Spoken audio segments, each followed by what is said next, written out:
Kənd Təsərrüfatı Nazirliyi yanında Aqrar Xidmətlər Agentliyinin bitki mühafizəsi və fumigasiya mərkəzi tərəfindən çəyirtkələrin yayılmasının qarşısının alınması məqsədi ilə zərərvericilərə qarşı mübarizə tədbirləri ardıcıl şəkildə davam etdirilir. Son günlər Abşeron yarımadasında, xüsusilə dənizkənarı ərazilərdə çəyirtkələrin kütləvi şəkildə müşahidə olunması ilə əlaqədar operativ monitorinqlər aparılıb və yayıldığı sahələrdə kimyəvi mübarizə tədbirləri həyata keçirilib. Ümumilikdə cari ilin may-iyul ayları ərzində Respublikanın müxtəlif ərazilərində çəyirtkə kimlərinin müşahidə olunduğu ərazidə kimyəvi mübarizə tədbirləri icra olunub. Mübarizə tədbirlərinin həyata keçirildiyi ərazilərdə mütəxəssislər tərəfindən mütəmadi monitorinqlər aparılır, fitosanitar vəziyyət qiymətləndirilir və aşkar olunmuş ocaqlarda xüsusi texnika və müvafiq preparatlardan istifadə edilməklə kimyəvi mübarizə işləri həyata keçirilir. Bu tədbirlər çəyirtkələrin yayılmasının qarşısının alınmasına, kənd təsərrüfatı bitkilərinin, otlaq sahələrinin və təbii bitki örtüyünün mümkün zərərlərdən qorunmasına, həmçinin fitosanitar sabitliyin təmin edilməsinə xidmət edir. Aqrar Xidmətlər Agentliyi tərəfindən çəyirtkə növlərinin müşahidə olunduğu digər ərazilərdə də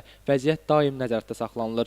Risk qiymətləndirilməsinin nəticələrinə uyğun olaraq zəruri hallarda operativ müdaxilə edilir, əlavə mübarizə tədbirləri görülür və zərərvericilərin yayılmasının qarşısının alınması istiqamətində işlər ardıcıl şəkildə davam etdirilir. Hal-hazırda biz Sumqayıt ərazisində çəyirtkə kimlərə qarşı kimyəvi mübarizə tədbirlərini davam etdiririk. Məlumat üçün bildirim ki, hal-hazırda Respublikamızın Cəbrayıl, Lerik, Akstafa, Şabran və digər rayonlarında çəyirtkə kimlərə qarşı kimyəvi mübarizə tədbirləri aparılır.